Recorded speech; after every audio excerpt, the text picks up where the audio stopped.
Rev your engines and fasten your seatbelts. It's time for Thunder Talk with Dan Bailey, keeping you up to date on everything going on this season at Mississippi Thunder Speedway. Thunder Talk is powered by Arcadia Chrysler, Dodge, Jeep, and Ram. Now, here's your host, Dan Bailey. Hey, race fans, welcome back to another edition of Thunder Talk on WINONA Sports Network, 99.3 FM, and streaming live at WINONARadio.com. I'm Dan Bailey. Got a great program coming up at Mississippi Thunder Speedway that I know you are going to enjoy, but before we get into the details, let me remind all of you who are listening via the Mississippi Thunder Speedway YouTube channel to like this video, share it with your friends, feel free to offer some comments, and don't forget to click that bell so that you are notified of future postings on the YouTube channel. We're looking at tonight's action at Mississippi Thunder Speedway. It's a USRA Late Model Special presented by RJ's Fast Tracks and Two Brothers Auto. It's also the third MTS Free County Fans Night offered in the 2022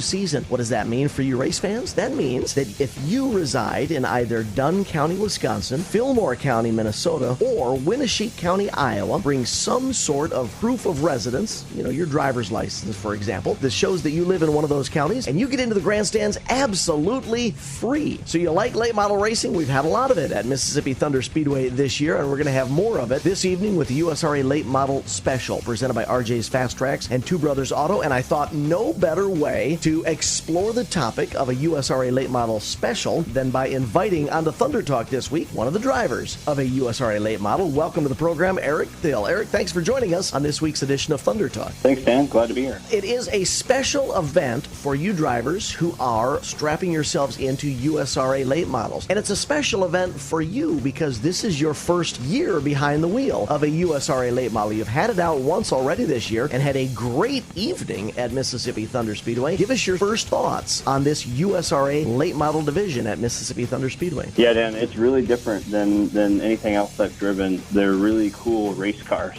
right? Custom built. They're not on any, standard car frame or front clip or anything like that. They are designed to race. And he's got 450 horsepower, a lot of tire. So these cars are into the racetrack. It's got a lot of grip. And I was thinking about doing it for years, actually, before I got back into racing. And this past fall, I just decided that it was time. And the first night out, I don't feel comfortable yet. And we had a good night, so I'm really excited to see what's ahead. Yeah, you had a good night. Tell everybody how you did on that first night out at Mississippi Thunder Speedway. Yeah, so we went out for hot laps, and the car wouldn't run. So I was a little concerned.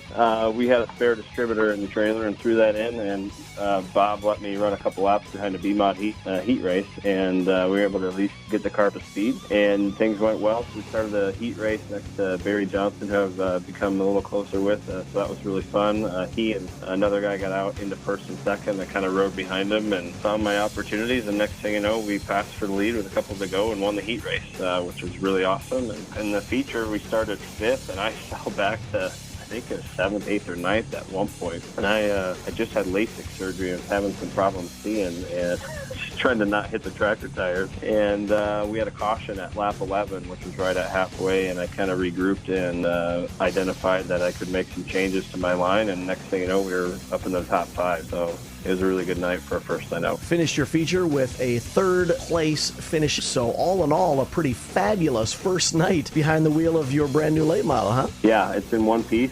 We blew a water pump gasket coming across the line, so we made a few people concerned, including myself, but we're going to get that put back together, and my hope is really to continue to improve over weeks, and my goals obviously are to improve every week and ultimately get to victory lane here soon. Well, you had mentioned that this late model drives differently than other race cars that you have piloted. Let's put a quarter in that Wayback Machine and kind of reintroduce you to anybody who may not be familiar with your exploits behind the wheel of a racing machine. So give us the 101 version of your racing history, how you got started, what you've competed in, etc. Yeah, so my dad raced, so it was in the family. My first ever drive was behind a go-kart behind Bruce Budnick's shop way back in the early 90s. That led to go-kart racing at Mormon Speedway down in the La Crosse area. We ran karts there and also at Thunder Hill Speedway. I would say up until I was in the 15, 16-year-old range, that's when karting was getting really expensive. Tire prep was kind of came in. We just weren't ready to continue down that path. And we found a deal on Quinn Arley's old Super Stock and jumped in it and had pretty early success, actually. And I did that until I graduated high school. That's when we hung up the driver's suit for a few years. Between the high school graduation and the time I moved to North Carolina, got an engineering degree, worked on a race team for a year, ultimately came back home, got married, had children, or had my son Sully at least, and had a crazy itch to go racing again, which usually after you do it once, that's kind of crazy to go back. And ultimately, I was working with Rob Franklin, and many of you may know him. He was multiple track champion at Chateau Speedway and at Deer Creek, and his whole operation was for sale, from the trailer, everything but the driver's suit and helmet. And took the plunge and got into that and raced B-Mods for the last 3 or 4 years in that car, and then another. Last year we bought a different one. In 2020, you were able to pick up a feature win at Mississippi Thunder Speedway specifically. And the reason why I bring that up is I'm curious, your kart racing, your Superstock racing, your B-Mod racing, how do you feel that sets you up for this early success with your late model? I know we've only got one night in, but I think you showed that you obviously are a skilled driver. So how has that background helped you make this transition to driving this late model? Yeah, I would put a lot of it into kart racing, to be honest with you, Dan. It really shows, your reaction times have to be so good, and things happen so quickly, and the cars also react, and there's so much grip. I would say also just the perspective of driving different cars has really kind of helped understand where the vehicle needs to be, what you need to make it go around the corner, etc. I would say a big kudos to the team that supported me from the chassis builder, Laser Chassis out of Pennsylvania. They basically told me where to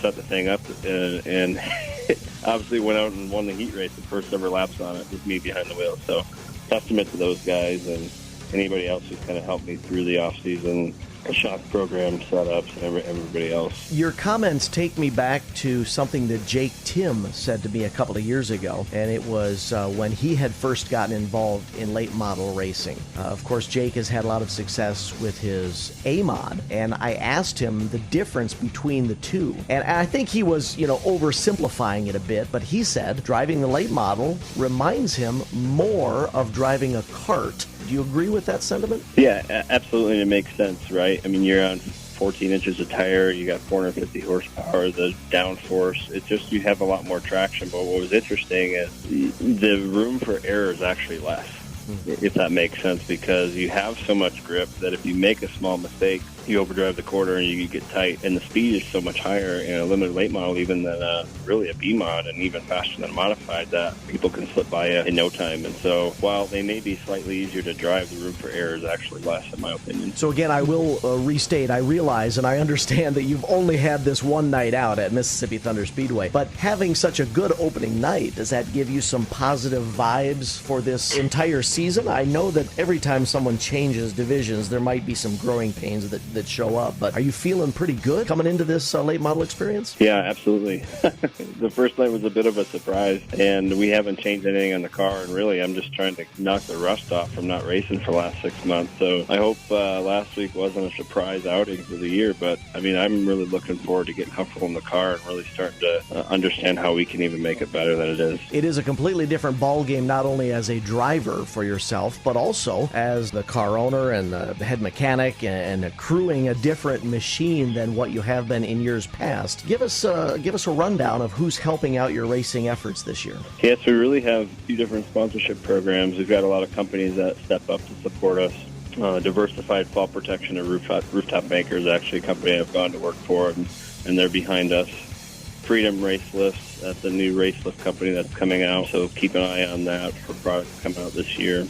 RDR Services is an engineering firm out of Lake City. They've been helping me for several years. New sponsor this year is Tri-State Commercial Roofing out of southern Minnesota. Longtime sponsor, cousin Lance Thill with LT Construction. A friend of mine sponsors me with Warlane Funeral Homes out of Austin. Yoda Chiropractic out of Yoda, Minnesota. We've got Fortress Insurance and Financial Services out of Rochester. And then several other sponsors that have been with me for a long time, including good time family friend Pete Peters with Winona Boiler and Steel, Chad Weirs with Weirs and Machine, Performance Bodies and Parts, Steve Yagi with Yagi Transportation, and then still some support from Kevin Stowe with KS Engineering. One of the things that we have seen on your race cars is Racing with Angels. As a matter of fact, at Mississippi Thunder Speedway, there's a Racing with Angels hospitality area. Can you give us some information about that? Yeah, thanks for asking about that, Dan. Racing with Angels is near and dear to my heart, as well as my wife and my family. it's just been an opportunity to help kind of share our vision and our faith and kind of our story. It all began with really a memorial of some of my parents, my grandparents, and other family friends that we've lost. And also my wife and I's journey with some of the children that we've lost through miscarriages. With that, we've been able to kind of help promote our faith and kind of that mission, as well as being able to provide the prayer and opening invocation every week. And then along with that, we've been able to gain several other people who've wanted to raise a memorial through that program. And so I'd like to list those names out because they're near and dear to my heart. So that'd be Don and Kay Tweeton, Brent Burt, my Uncle Dick Thill, Blake Hauser, Jay Vaughn, Dallin Bremer, Wendell Steinfeld, Bob, Jan, and Jared Moore, Elmer and Audrey Till, Dennis Neville, Dave Gross, Joe Craig, Scott Jensen, Stevie Till, Ken Duffy, Tom Overland, Carl Fensky, and Eli Thomas Till. Eric, I know that when you're at the racetrack, you're busy. I know that anyone could come and chat with you, and you would be open to chat with them, but you are busy. You're trying to focus on your efforts behind the wheel. If somebody wants to get some more information about racing with Angels, how can they go about doing that? Yeah, you can obviously come over and talk to me at the racetrack. You can also message Racing with Angels Facebook page, or feel free to reach out to my own personal Facebook page, and we'll be able to sit down and chat. And I'd even love to pray for if you need that as well. That is wonderful to hear, Eric. It's great to see your early success behind the wheel of this late model. Again, as I mentioned earlier in the program, just one night in, but heck, one night can set the tone for an entire season. So congratulations on that great opening night a couple of evenings ago, and best of luck through this entire 2022 season. Eric Thill, driver of the number 95 in the USRA Late Model Division at Mississippi Thunder Speedway. Thanks for joining us this week on Thunder Talk. Thanks, Dan. Hey, folks, don't forget, tonight it's the USRA Late Model Special at Mississippi Thunder Speedway, presented by RJ's Fast Tracks and Two Brothers Auto. It's also another MTS Free County Fans Night. If you're a resident of Dunn County, Wisconsin, Fillmore County, Minnesota, or Winneshiek County, Iowa, bring some sort of proof of residence, and you get into the grandstands absolutely free. Hope to see you at Mississippi Thunder Speedway. That was Thunder Talk, keeping you up to date on everything going on at Mississippi Thunder Speedway. Thunder Talk is powered by Arcadia Chrysler, Dodge, Jeep, and Ram. You ever notice that when you're on a fishing trip, you drive your boat all the way to the other side of the lake because you think that's where the best fishing is? And the people staying at the cabins on that side of the lake, well, they come and fish where your cabin is. You don't have to drive a long ways to catch the big fish. And at Arcadia Motors, you don't have to drive a long ways to get the best deal on a new Chrysler, Dodge, Jeep, or Ram truck. The best deals are right in the bay next to your cabin. Take the short, scenic drive to Arcadia Motors. ArcadiaDodge.com.